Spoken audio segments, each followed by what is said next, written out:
as an individual. It's not by accident that you're here today at this time. It's never by accident that we're drawn into the presence of God, because we have to be drawn into the presence of God. And just take a moment and understand we could not worship him if his Spirit did not draw us to worship him. That means that on the side of heaven, the God of all gods, the King of all kings, extends his hand to us and says, come. Come to me, all you who are weary, heavy laden, heavily burdened, weighed down. Come to me. I'll give you rest. But he invites us into his presence out of his great love for us. And today, we are looking at the last message on the I am statements that Jesus made. And in those I am statements, we understand that he was declaring to the world that I am in the Father, and the Father is in me. I am the God of all gods. But today, if you'll take your Bibles and turn to John chapter 15.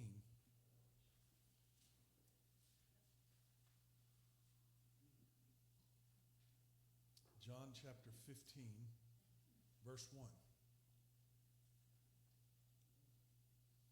Jesus says, I am the true vine. Now, if I just stop right there, that to me says that there may be a false vine. Right? He said, I'm the true vine. What does it mean when Jesus, when the Bible tells us to not have any other gods before him? That means that there's some false gods out there. Right? But he's the one true living God, the God of all gods. So when Jesus says, I am the true vine, that to me makes me think there's probably some false vines out there. And we can see it, can't we? Look at, one thing Jesus says is, we looked at this before, I am the way, I am the truth, and I'm the life, right? So if he is the true vine, he will only give us truth. When you look around our world and we look through all the social media and all the garbage that's coming at us all the time, there's very few places where we see truth. We see a lot of lie and a lot of shadow and a lot of deception. But Jesus always says, I am truth. If you want to find truth, here I am, right here. This is me. I am truth. I will only be truth. I will only give you truth. Don't come to me unless you want to know truth, because you're going to get it if you come to me. But here he says, I am the true vine. You think the false vines have fruit on them? They do, don't they? Well, let's see what else he says. Look at chapter 15, verse 1. If you have it, if you have a Bible in front of you, that's good. If you don't have have the Bible app on your phone, that's fine. Jesus says in John chapter 15, verse 1, I am the true vine, and my Father is the gardener. He is giving us an understanding of what's happening. I'm the vine, and what comes through the vine? Life, right? Life comes through the vine and reaches all the way out to the branches, and it bears fruit. I am the true vine, and my Father is the gardener. That means that the Father has a role in this garden, right? This is the Father's garden, and he has a role that he's playing in this scenario. I'm the vine. I'm giving you life. My Father's the gardener. My Father's watching over what's happening. My Father is involved today. Verse 2. It gets real serious real quick, okay? He, meaning the Father, cuts off every branch in me that bears no fruit. I just want to take just a minute and let you see what that says. He cuts off every branch in me. These are people who have said, I come to Jesus. These are people that Jesus is saying are in me. They are in me. They have found me. But the Father, the gardener, cuts off the branches that don't bear fruit. Now, I don't know about you, but that kind of makes me shake in my boots a little bit. And it should be a cause for concern and alarm for all of us. He cuts off every branch in me that bears no fruit, while every branch that does bear fruit, he prunes so that it'll even be more faithful. And I want you to know a word for prune, another definition of the word prune in this place is cleans. He cleans every branch that does bear fruit. But I think prune works really well because it's a good descriptive word. You know what it means? It means, ow, that hurt. That's what it means. He prunes. I was pruning Charlie yesterday, my dog, okay? I was pruning him because he had some dreadlocks that had grown on him, right? And in pruning them, I might have gotten a little bit too close to the skin one time, just a little bit too close, and he said, ow, because I was pruning a little too close, but I'm telling you, when you prune a tree or a branch or any kind of a plant, what you're doing is not telling it you're not pleased with it. What you're doing is you're telling it, I'm so pleased with you, I think you can do even more. I'm so pleased with you that I want to help you become more fruitful. And that's exactly what the Lord does. He says he cuts off every branch that bears no fruit. And he cuts it off completely. It's a separation from the life-giving flow of Jesus Christ. He cuts it off. But those that do bear fruit, he prunes so they'll be even more fruitful. You know, one thing that Susan has taught me is that if you top a rose bush, break off the old roses, it doesn't actually hurt the rose bush. What it does is it allows that rose bush to produce even more.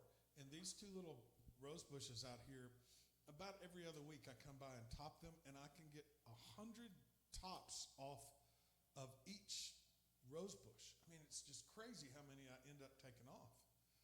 But then within the next week or so, it's just alive with color, right? And I think that's really what the Lord wants in us. And so he says, you're doing a great job. I'm going to help you. I want to come along and prune. Now, sometimes that's not pain-free. And what that means is it's painful. And it hurts. And the Lord did that with me many years ago. And that pruning process took 20 years. Because he was trying to bring a change in me. And he didn't do it until I finally understood why he created me, and I declared, Lord, I'm so grateful. I finally understand why you created me. And he said, I'm so glad to hear that, because now I'm going to shut you down. What? It was a pruning time in my life where he shut me down and began to prune. And I know what happened was, you've seen those movies, The Karate Kid, where Mr. Miyagi is doing those little clips, right? That's what the Lord did with me. And I was this big, huge tree, and he kept clipping until he got me right where he wanted me. And it was not because of his displeasure. It was because he was pleased. And he said, I'm going to help you be even more fruitful. I'm going to help you so much it hurts. but it's going to be for your betterment so that you can bear much fruit in me. So verse 3, Jesus said, you are already clean because of the word I have spoken to you. Verse 4, remain in me. And I want you to see how many times in the next few verses Jesus keeps saying, remain in me, remain in me, remain in me, remain in me, remain in me. It almost makes me think that there is a place where there are people who don't remain in him. Why would Jesus spend so much time saying, remain in me, if there weren't people who would decide not to remain in him? Well, let's look and see. Verse 4, remain in me as I also remain in you. No branch can bear fruit by itself. It must remain, saying it again, it must remain in the vine. Neither can you bear fruit unless you remain in me. There's no fruit to be had unless we remain in him. Okay, let's see what he says. I am the vine, you are the branches. Again, if you remain in me and I in you, you will bear much fruit. Now, listen, this is not the Lord saying, if you work really, really hard, I mean, if you get out there and just get after it, if you are on the street every day doing everything you can for me, then maybe you'll bear some fruit. That is not what he's saying at all. Well, let me ask you this. What do we recognize when we see we're bearing much fruit? What do we count that as? I mean, because I think it's people coming to Jesus, right? Isn't that what we're after when we say we're going to bear this fruit? And we look at people who really know how to just lead people to Christ, and we're like, I wish that it was so easy for me. I mean, my brother-in-law, he can walk into a gas station while I'm pumping the gas, and he's leading somebody to the Lord right then, right? He goes into a restaurant to find out how long the wait is, and while I'm parking the car, he's leading the person to the Lord right there. And I'm like, how in the world do you do that? And how great is his reward going to be? Because it's not like that for me. But doesn't the Lord say, if I be lifted up, what is it? I will draw all men. And have you ever heard this verse? For the fruit of the Spirit is love, joy, peace, patience, kindness, goodness, faithfulness, gentleness, and self-control. That's the fruit of the Spirit. And that is alive in all of us. And Jesus says, if you remain in me and I in you, you will bear much fruit. Now, is he responsible for drawing all men to him? Everybody should shake your head yes, because that's what he said. Okay, I'm going to ask you again, that way you can answer properly, okay? Is he responsible for drawing all men to himself? Yes. What is our responsibility? Lift him up. Just lift him up. If he says, if I be lifted up, just like Moses lifted up the serpent in the wilderness, if I be lifted up, I will draw all men to me. It's not my responsibility to draw all men to Jesus. It's my responsibility to lift him up. It's my responsibility to stay in the vine as one of his branches so that his fruit can come out of me. His fruit, love, joy, peace, patience, kindness, goodness, faithfulness, gentleness, and self-control is alive in me as I'm attached to the vine. And that fruit, when the Lord recognizes that in us, what he says is, oh, I love that. I love that I see the fruit of my Spirit in you. So now I want to get my tweezers and just clip a little here. And I want to you've got a dead spot there. I'm going to clip that off. And wow, that was fruitful. You know what? We're going to trim that back. So you can be even more fruitful in me. So that there can be even more love flowing out of you. So that there can be even more joy. The joy of the Lord is my strength.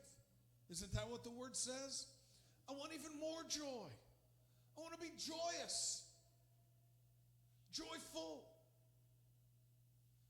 Peace in the middle of a storm. In the middle of a time when circumstances just aren't going my way. I can have peace that passes all of my understanding. I can have peace in the middle of a difficult time in my life because I know my provider. I know my God. I know my Lord. I'm attached to the vine. I am his and he is mine, and I remain in him. And he even says, my peace I leave with you. It's not even something I have to figure out. He leaves his own peace with me. In the middle of a difficult situation, I don't have to look at the circumstance. I can look at my peace.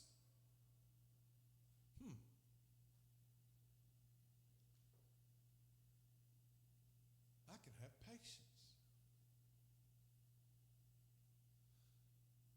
I'll say that again. I can have patience. I'll tell you, about 20 years ago, I was driving through downtown Nashville in rush hour traffic. And I was in a hurry because I was really important, okay? And I was trying to get someplace. I didn't care about all these other people. They're just in my way, okay? I know none of you have ever been in that place before because all of you have the fruit of the Spirit in you, and patience is one of those. And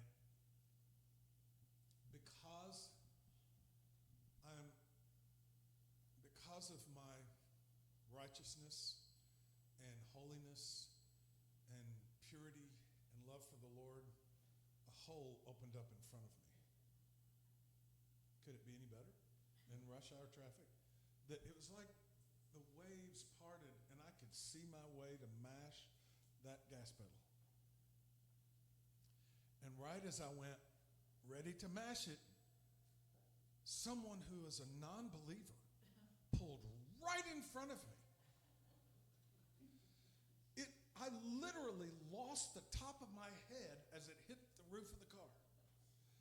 And I had a moment where I shouted at them and pointed at them, "Who do you think you are?"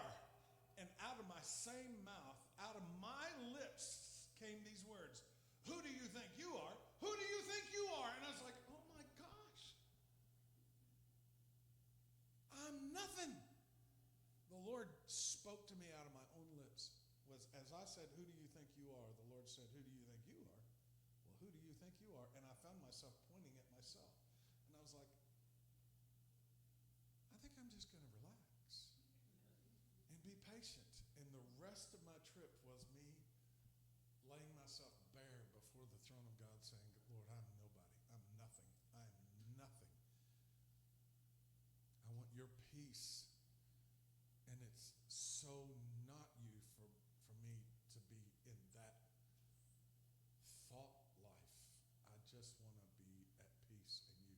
He taught me a major lesson and came along and pruned a little bit there. You get it? I've not done that since, I'll just tell you. I haven't had one of those times since because I understood what he was telling me. Kindness, fruit of the Spirit, kindness towards those around us. Goodness, just overtly the presence of God is goodness. Faithfulness, being faithful in who we are, is fruit of the Spirit in our lives. Gentleness. Gentleness towards others. self-control. I'd lost it at that moment. And the Lord had to come along and do a little pruning to help me see self-control is a part of who He is in me. Verse 5, I'm the vine, you're the branches. If you remain in me and I in you, you will bear much fruit. I want you to know that that is Jesus making a declaration about you and me. You will. It's not a declaration of you might be able to. It might be something that will happen where you'll see some fruit.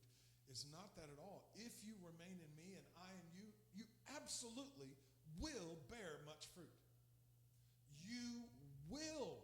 It's a promise from God. This is what's going to happen in you if you remain in me. You will bear much fruit. But apart from me, you can do nothing. You see, that's a big difference. Do you see that? Do you see how vast the difference is? If you just remain in me, you will bear much fruit. Apart from me, there is nothing. Emptiness. Nothingness. Verse 6, if you do not remain in me, you're like a branch that's thrown away and withers. Such branches are picked up, thrown into the fire, and burned. It's kind of a bleak picture if we don't remain in Him. And who is He talking to? He's talking to people that are found in Him already. He's not talking to the world here. He's talking to people that know Him.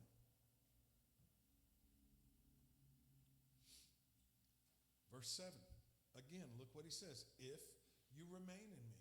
It's the same thing He keeps saying. If you remain in me and my words remain in you, ask whatever you wish and it will be done for you. Ask whatever you wish. Now, I believe that what He's saying to us is, as I stay attached to the vine, as one of the branches, I'm getting His life, His nourishment. I'm receiving constant input from Him. What am I going to ask for? I'm going to ask for something that is to His good pleasure. I'm going to ask for something that it is kingdom oriented. I'm going to ask for something that is going to bring glory to Him because I'm in Him. I'm receiving from Him. And so I turn to Him in receiving from Him, and I ask for something that He already desires. I'm not going to ask for something out here. Well, you know what I'd really like? Right down the street, there's a 15,000 square foot house. I'd really like that. Would you give that to me? No, I don't want that.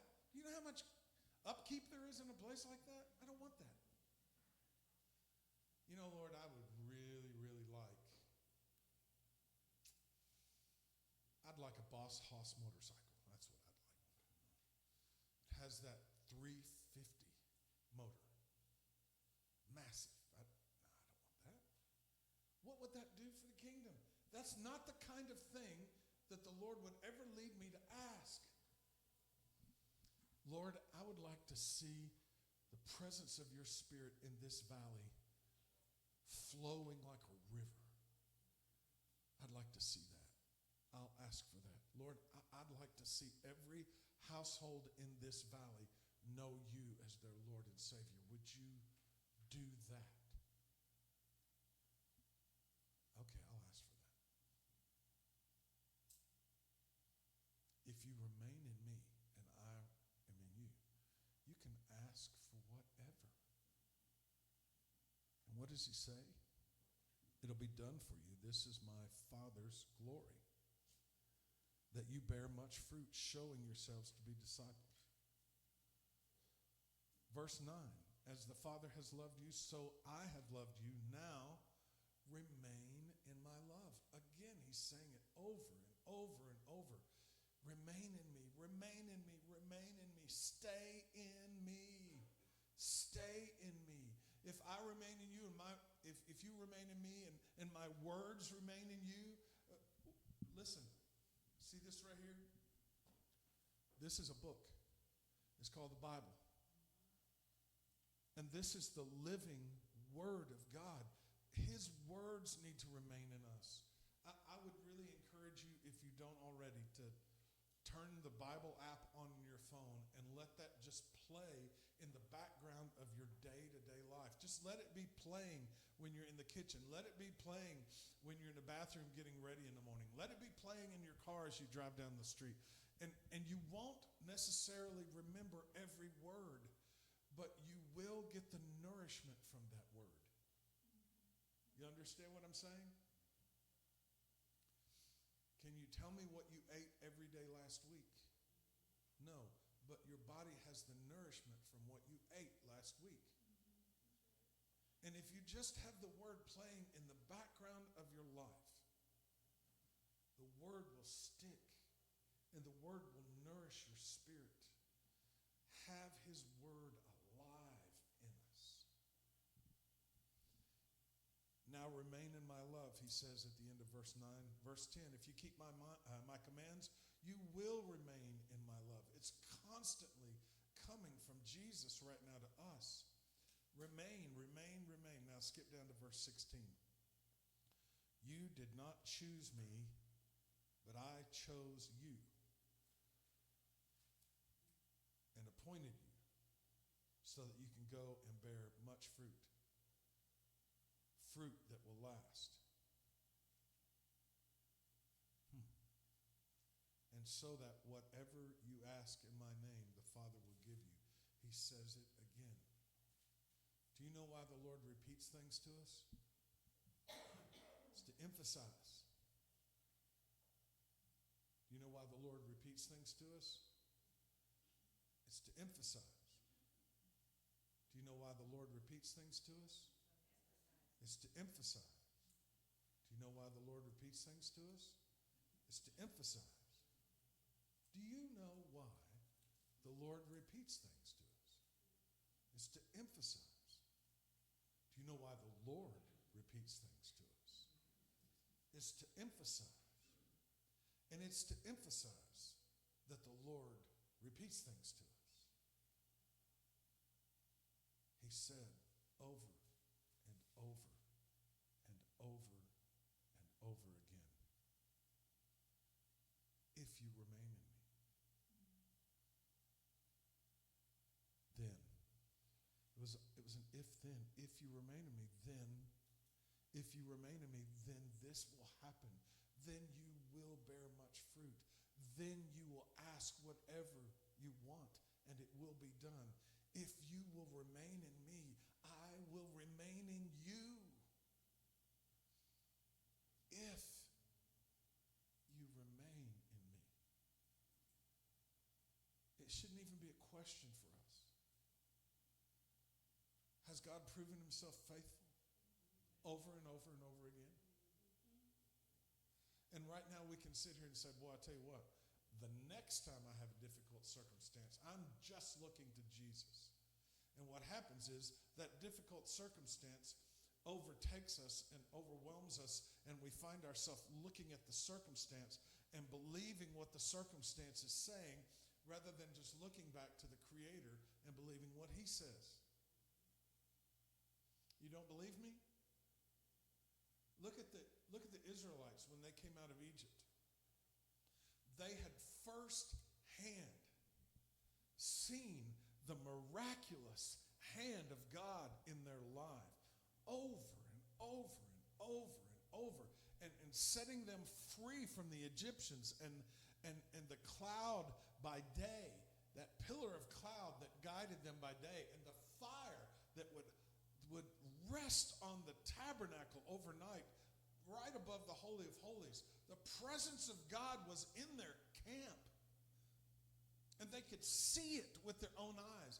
They could see the miracle after miracle after miracle he did. And the moment Moses went up the hill to get the Ten Commandments, they turned from the God of all gods, made a brass statue, and began to worship a cow. Don't tell me circumstances can't lead us and challenge us. Their circumstance caused them to turn away from God completely and start worshiping another God. Jesus said, if you remain in me and I remain in you, ask whatever you want. You have my peace. You have my joy. You have my love. You have patience, goodness, kindness, faithfulness, gentleness, self-control. You bear fruit in me, and I want you to bear much fruit for the glory of the Almighty God. I want to encourage you to remain in Him.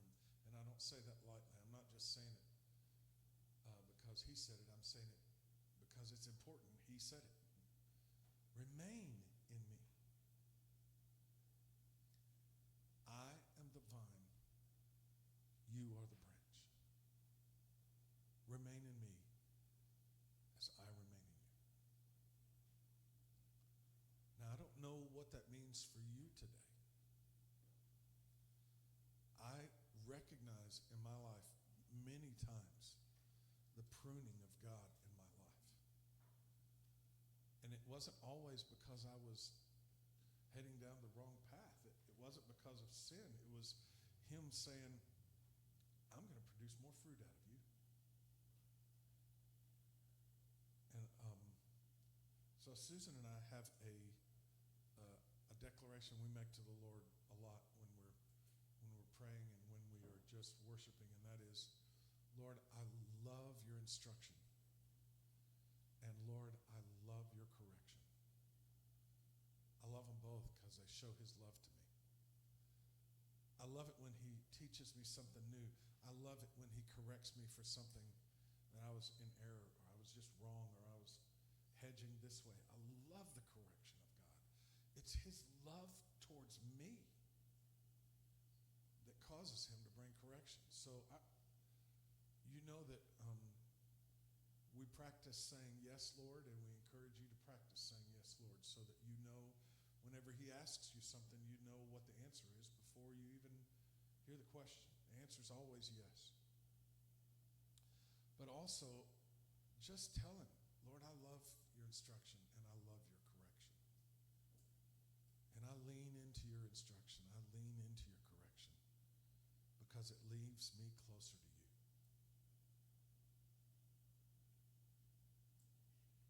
I encourage you to remain in Him and allow Him to remain in you as well. Let's pray.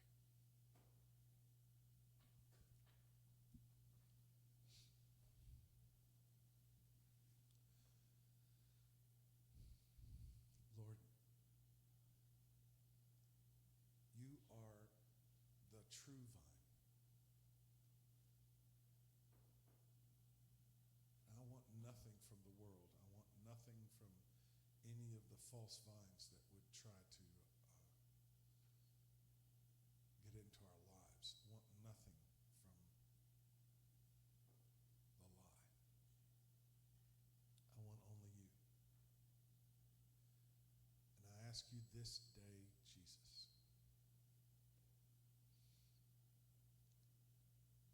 to flow through this valley with your presence like a mighty river. Send your Spirit, Lord, to draw every heart that's in this valley to you. Send your Spirit to draw us